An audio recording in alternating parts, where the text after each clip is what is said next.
Welcome to Back on the Broomstick, a modern witch's spoken word grimoire, where two witchy friends from way back are reconnecting to their pagan roots after a long period of mundanity. We're rewalking the path of the wise and trying out all the latest spells, rituals, and magical theory in today's witchcraft and pagan practices. So grab your wand and your incense, your cauldron and your crystals, and join us as we get Back on the Broomstick. Hi, and welcome to Back on the Broomstick. I'm Laylla. And I am Chelle. So today, we're talking about a hot topic here. This is like all over the online world. People have pretty strong feelings about this one way or another. They really do. There's like no in between with this, which is so funny because I'm so in between with this. Same. Today, we're going to talk about the rule of three, and we're going to touch on some karma. The rule of three is a Wiccan concept that's sometimes called the Threefold Law or the Law of Return. I think it's important to point out exactly what you just said. It is a Wiccan concept. And yes. I think that there's a misconception that all witches and all pagans all follow the rule of three.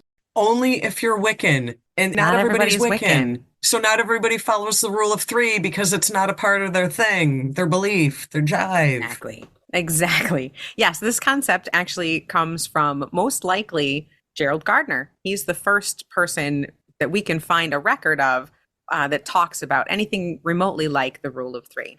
So basically it's a phrase. The modern version of it comes from a comment by Doreen Valiente.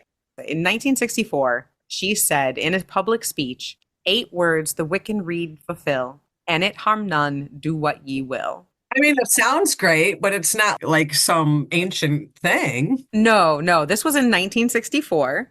And then there are later poems that were published. One called The Wiccan Read, published in the spring 1974 issue of a magazine called Earth Religion News.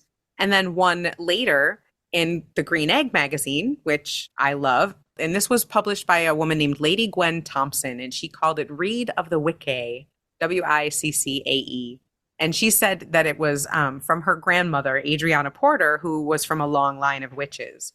Now, the problem with that is a lot of scholars have researched these poems and found that the language used originated with Gardner, and it's not really accurate Old English or anything like that. So it looks to be a modern thing cobbled together. So like you said, not an ancient law. Yeah. And, and there's also different variations of it too.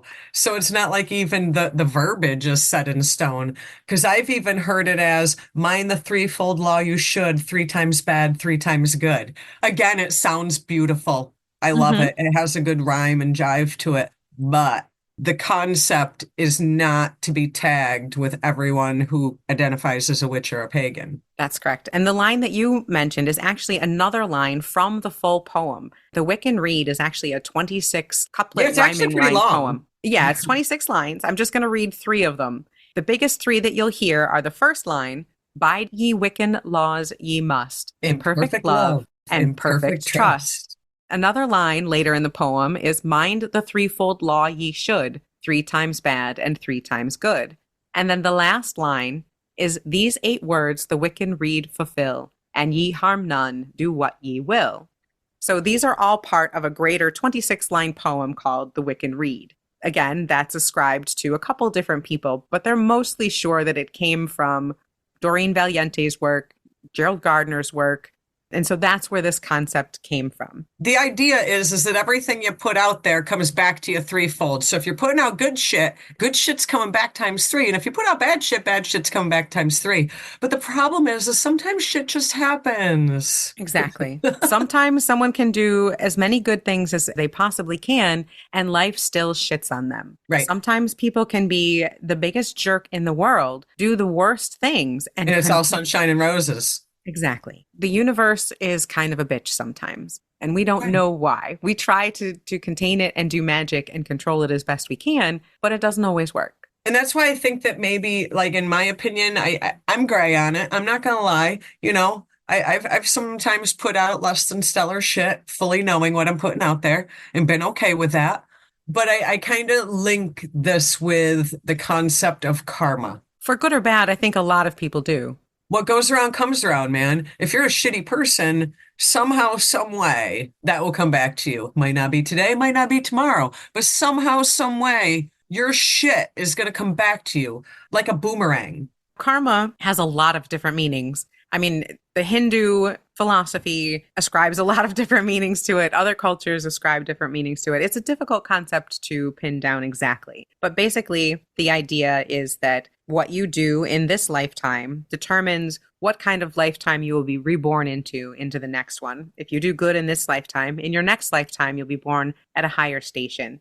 Other people believe that that energy comes back to you in this direct lifetime. And that's more of the Western thought that gets kind of linked with the law of three. The idea that whatever you do, the idea of like attracts like. If you think good thoughts or you put good energy out, all of it will come back to you. That's kind of where those two ideas get squished together. And unfortunately, I feel like I'm going to find myself doing this a lot this episode. For all of our Swiftie fans out there, we can give you Taylor's version too. For Taylor, karma is a relaxing thought. Aren't you envious that it's not like that for you? That's actually a really good point. The Threefold Law has some good sides to it as well. For one, it's a good tool to keep you in check, to kind of keep you in check. If in your mind, you're like, shit, man, whatever I do is going to come back to me times 3, good or bad, that might steer your mind to be a kinder, gentler person. Absolutely. And it also, it goes to a lot of human thought. There's the golden rule, right? Which is kind of the do same to thing. Others as you would have others do unto you, right? Kind of the same thing. Yeah, they're not really universal laws so much as they are moral good codes. Ideas. Yeah, moral codes. I call codes. them moral codes. I like that. It's a way of being in the world. And so if you think about your actions, all actions have consequences. Magical actions have consequences as well. I feel like there's a saying, and I can't think of it, like all actions have an equal and opposite reaction. What is this? This is a scientific quote. And yes, it is. You know what I'm getting at. That's one of Newton's theories. That's Newton's law of motion, and it's considered a universal law. Yeah, I thought you just said there was no universal law. Damn you. Well, I just meant with the threefold law that in itself is not the same thing, just with different words. They are, right? But as we stated before, it doesn't always work perfectly. This is not a perfect, beautiful system. Well, nothing is. It isn't. But I think we've even said this in another episode. Actions have consequences. If you're mad at someone and you cast a spell at them, whether they deserve it or not, let's not get into that. You're mad, you're angry, you cast a spell at someone. I believe that is effectively the same thing as swinging a punch directly at their face. Well, sometimes we all do stupid shit, yeah. And sometimes people need to be punched in the face.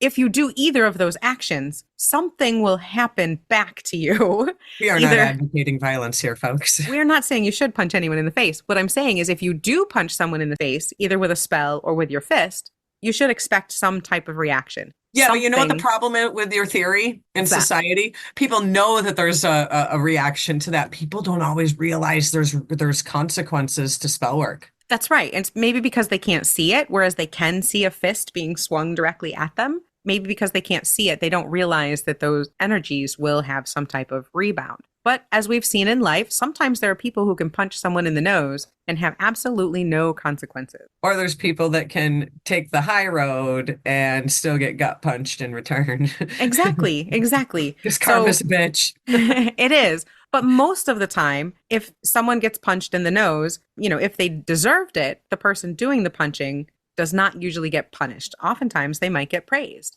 but it's still a reaction. So we just have to be conscious of that. When you're doing spell work, maybe it's not going to come back to you perfectly times 3, but there will be consequences, and you should weigh those before you perform any kind of spell work.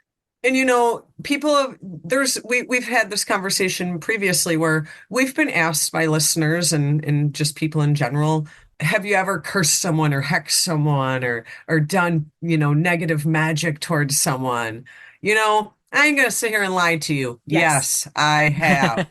But the thing is, it's something that I save for special occasions. And I go into it knowing full well that I'm doing some shady shit. And if I get shady shit back at me, I only got myself to blame. Right. So exactly. I go into it with eyes wide open. Yeah. And that's exactly what we have to do. If you're casting a spell for success, You need to understand that sometimes success doesn't always look the way that you want it to. Success could mean you get fired from your job to pave the path to a better, newer, and greater job. Exactly. It just don't feel that way when you're getting fired. And it might not be the most convenient time to get fired and start a brand new job. So, but you're still in the end getting what you wish for. But you're getting what you wished for. So I guess that old adage of being careful what you wish for kind of comes into play as well. If you want someone to get punished and do a spell to punish them and then find out later that you were wrong, what then? What are you going to do then? Right. So you got to think about that. You have to think about all possible consequences of your actions. But all these things all tie in together. The threefold rule, karma, the universal rule, careful what you wish for rule. Like these they're really all kind of the same concept, just looked at from different angles. Yes. Whereas it originally sounds like something that you tell a newbie, watch out for the threefold law. Everything you do will come back to you 3 times 3. And that's a good thing to tell a newbie because they really should be thinking over every single thing that they do. That's a great training guideline rather than a law. But as you advance in the craft and you advance in your magic, you're going to come upon times where you're like, well, times 3 be damned. I'm willing to take the consequences of my actions, and you go forward. Preach it. Right? So you start to question that law. Right. But it also doesn't make you judge and jury either. Don't take it that way because we're definitely not telling you that being judge and jury is okay either, because that's not what we're saying. No, we're saying quite the opposite, actually, is that before you do anything, before you become judge and jury, I guess you need to research your case, if we're using the same analogy. I don't know. I guess you need to be the lawyer first. Analogies, yeah. I don't know. But yeah, you need to do the work first and research it. Before you do any spell, you need to check it out and find out how it's going to affect you, which is actually kind of a cool interpretation of the rule of 3. I believe I saw on an article by Patty Widgington. Love her. I've been following her for freaking years. No shit. Years. Awesome article. But in there, she talked about what she called, quote, one of the most sensible interpretations of the rule of 3, states that the rule of 3 doesn't mean it's going to come back to you 3 times. It's talking about 3 different levels of magic. Basically, that your actions are going to affect you in 3 different spheres: physical, emotional, and spiritual, which is actually kind of a very cool way to look at it. I like that concept. I do too. And it makes a lot more sense, right? Of the idea of taking ownership of your actions and taking ownership of the consequences of those actions. And I think that that's really kind of more the point that I like to drive home with folks, is because, again, I have thrown caution to the wind and said, consequences be damned, I'm doing it. So I think really the concept to drive home to newer folks is everything has consequences, good, bad, indifferent, extreme, gentle consequences, but all things have consequences, and you just have to determine what level of consequences are you willing to take. I also like to look at it as a very beautiful way of living with people. Some of the original ideas go back to Aleister Crowley, who I know is very problematic, but his original statement was the law of Thelema, which was, do what thou wilt shall be the whole of the law. Love is the law, love under will.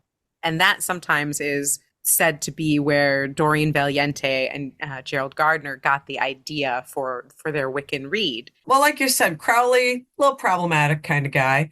Happens. He did have some really solid thoughts, and this was one of them, yeah. Yeah, well, we do have to acknowledge where our history comes from, whether we like those people or not. That's right. Where some of these things came from. Hopefully we have learned and grow from those people. But that's from the Book of Law, which was published like in 1904. It continues now with the idea of, and it harm none, do what ye will. Right. And as a young witchling, I really liked that. It was a very freeing idea, instead of this whole idea of, you can't do anything. Everything good and fun is bad, and you're bad if you like them. So I'm coming from a background of that to this idea of harm none, do what thou will.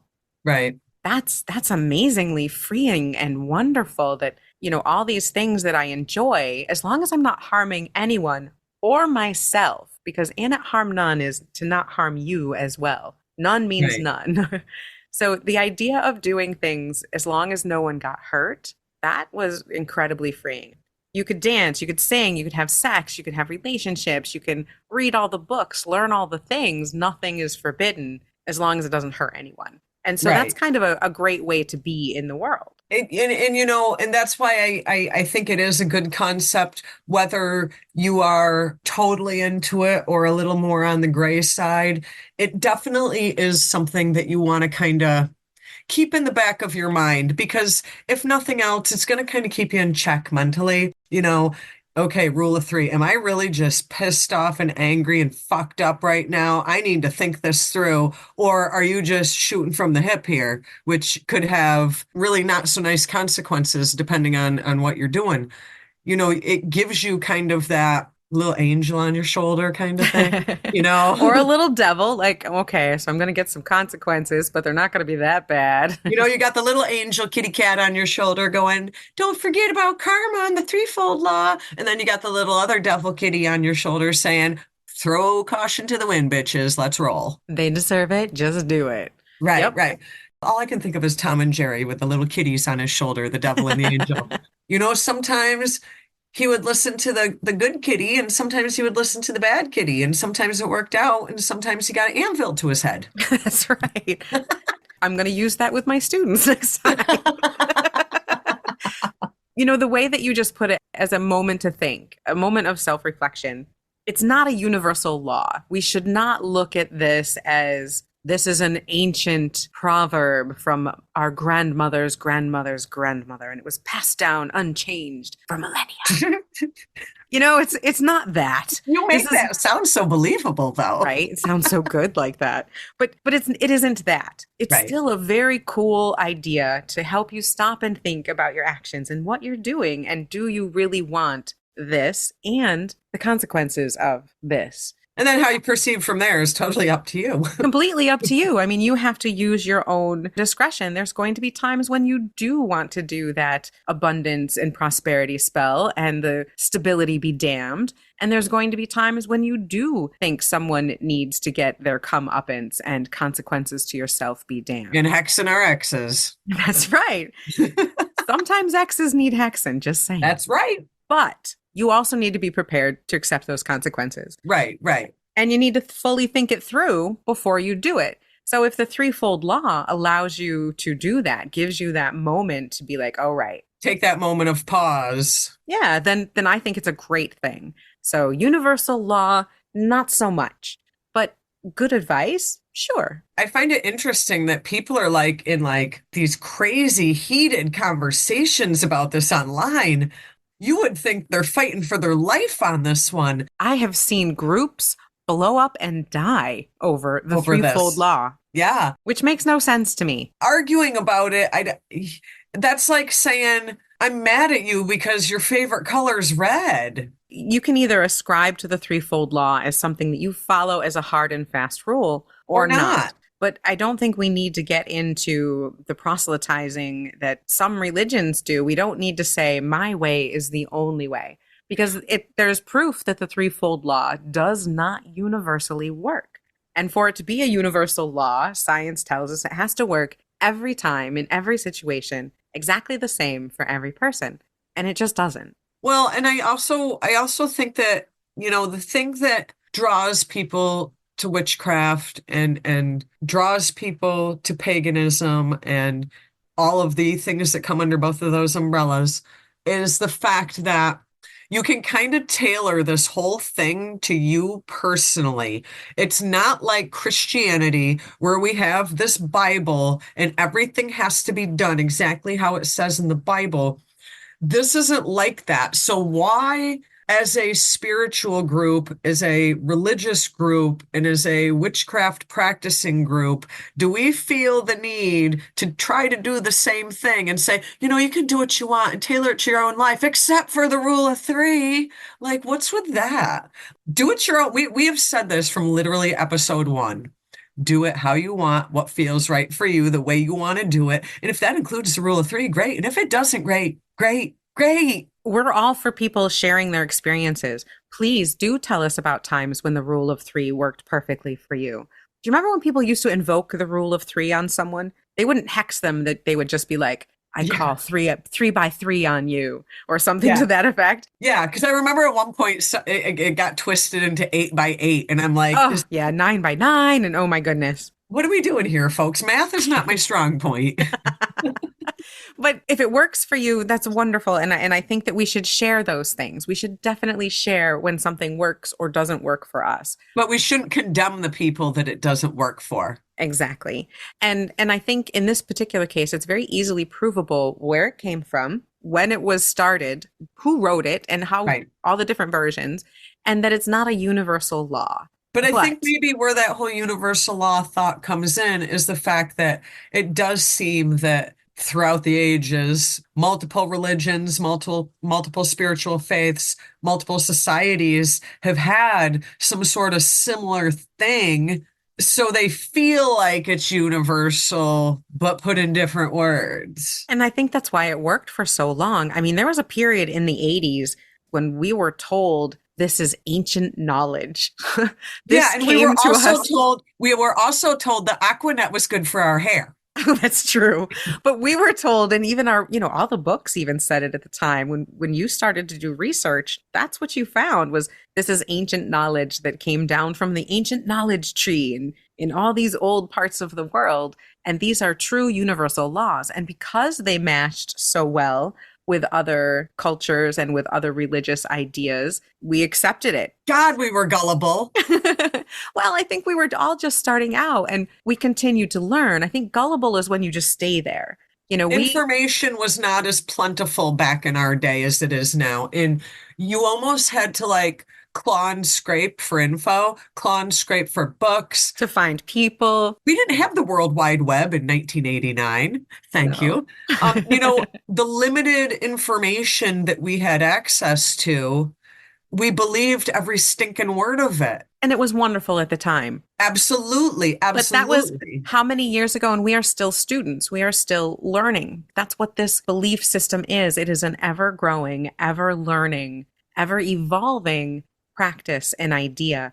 You have to honor where someone else is because we as a collective are all kind of forming this and learning this at the same time. And But we're all at different stages of our journey. sure. Yeah. And you have to say, okay, at the time, this is what I knew. I got more information and I know better now. And Right. that's great. That's fine. And I think that's kind of where we are with the rule of three. So many people are talking about it and having ideas and conversations and engaging in excellent discussions that we have got a more nuanced look at it now, I think, than we ever did. But some people are still stuck in the past and want it to be a universal, magical, ancient law. It does sound good. I'll be It honest does. with you. It's kind of It cool. sounds good. We'll put up I'll either put it in the show notes or up on our website, but I will definitely have a link to the full Wiccan read so you can read the whole thing. It's kind of cool. There's some neat stuff in there. I have it handwritten in my book of shadows, and Yes. I am proud of that because it's an important piece of text that everyone should be exposed to and know of, but that doesn't mean it's like the frickin' cement word of the law of the land. It's definitely something that you should know and be acquainted with, but like you don't need to be living by every line of it either. Exactly. Kind of like the words to live by that you had written in your new book of shadows back in the day that you Right, spoke about right. in our last episode. This is filled, the Wiccan read is filled with really cool little tidbits. Like, Right. let's see, here's a good one. With a fool no season spend, nor be counted as his friend. Merry meet and merry part, bright the cheeks and warm the heart. So basically, don't spend your time on fools. Do not give them the time of day. And that's good advice. And here's a line that I actually like, a really short line. One misfortune is now wear the blue star on thy brow. And that just makes me think, and this might not even be the meaning, it just makes me think if times are down and you're feeling shitty, man, and you know some shit's coming, the goddess is there with you. Don't forget that. I've always liked that line as well. And I've always thought of the blue star on my third eye. Yep. And that that line always makes me think that not only is the goddess with me, but the goddess is within me, that my Right. knowledge is the one that's going to help me. My higher knowledge is going to help me through this difficult time. And I always fucking love that line. So it's Yeah. definitely something that you should be aware of and that you should know of and take good stock in it. But Jesus, this ain't the gospel. But no, this is definitely not the gospel, Jesus. But it is definitely good advice. And It is. so, It is. And like I yeah. said, it's a good thing to keep right with your moral compass. But sometimes even with moral compasses, we all have to take a sharp left every now and again. And it is a Wiccan concept, like we said at the beginning. It comes from Wicca, which is a religion, which is rule bound. It's a whole different thing. And so they have their way of doing things, which is great and it's beautiful. And like I've said before, I have Wiccan DNA because that's pretty much Where we started, that's where yeah. we started. So you don't have to follow it. Not everybody's Wiccan. If you're not Wiccan, why are you following Wiccan concepts? Good point. It's similar to condemning someone for not believing what you believe. Correct.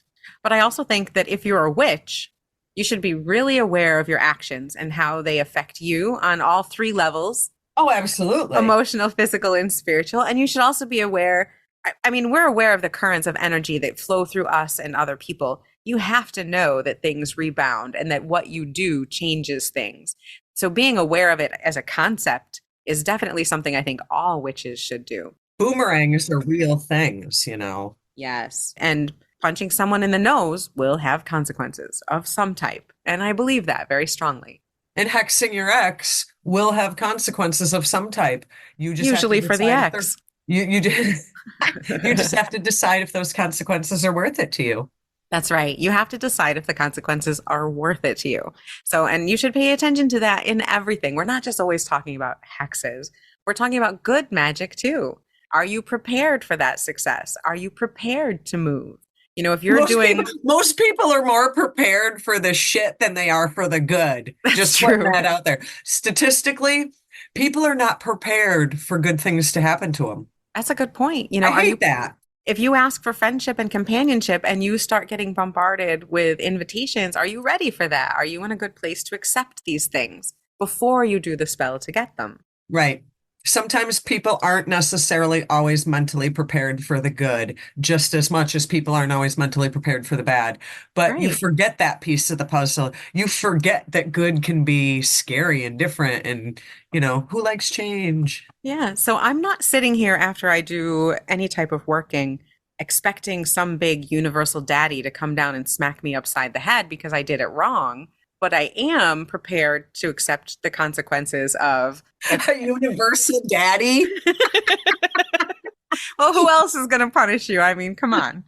But that just gave me a bad visual that had nothing to do with punishment. Just kind of gave me a good visual that had everything. Exactly. Anyway, but it's not that kind of podcast, Chelle. So, right. Whereas I don't expect that punishment to happen from the universe, I do expect that because I did a hot foot spell so that my coworker will find a new job and get out of here. Don't be bitching if you get the hot foot spell too. Don't be bitching if it boomerangs back on me, which unfortunately hot foot always does. What's up with that? It always boomerangs on me. But sometimes it's worth it. It is. But be prepared that you might be working by yourself until you find a replacement for that person. Right. So I am prepared for the consequences of my actions. I don't think the universal sky daddy is going to punish me for them 3 times. I'm dying over this universal sky daddy thing. Damn. Like well, I just got this like Zeus looking kind of guy pictured in my head spanking me. Oh, Chelle. Okay, on that note, thank you all so much for listening. Before we close out, I just want to say it is almost our 1-year anniversary. We have just a few episodes to go before we will be back to February, the beginning of February, and 1 year of Back on the Broomstick. And I am so thrilled and so happy and having so much fun with you, Chelle. And you know what? This is amazing. In this just about year, I want to just mention to folks, I got a shameless plug here.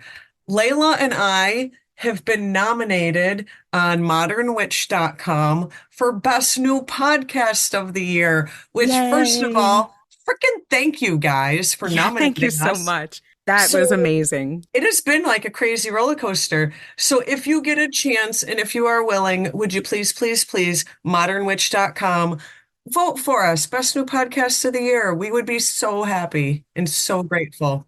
The Witchcraft and Occult Media Awards. Thank you so much to Modern Witch and to everyone who nominated us and who's voting for us for the Witchcraft and Occult Media Awards. Best New Podcast. That's wild. And we just want you guys to know that we love and adore you just as much as you love and adore us. So let's keep on this ride and let's stay on this broomstick. Don't forget to like, subscribe, check out our Facebook page at Back on the Broomstick, our website, backonthebroomstick.com, our lovely Instagram hosted by Chelle at Back on the Broomstick. Our great Facebook hosted by Laylla, Back on the Broomstick on Facebook. Yep. And please give us stars, give us ratings, give us reviews, tell a friend. It really helps the show out. And of course, as always, we just love seeing those. So thank you so much. Be wise, be wicked, and as always, keep it witchy.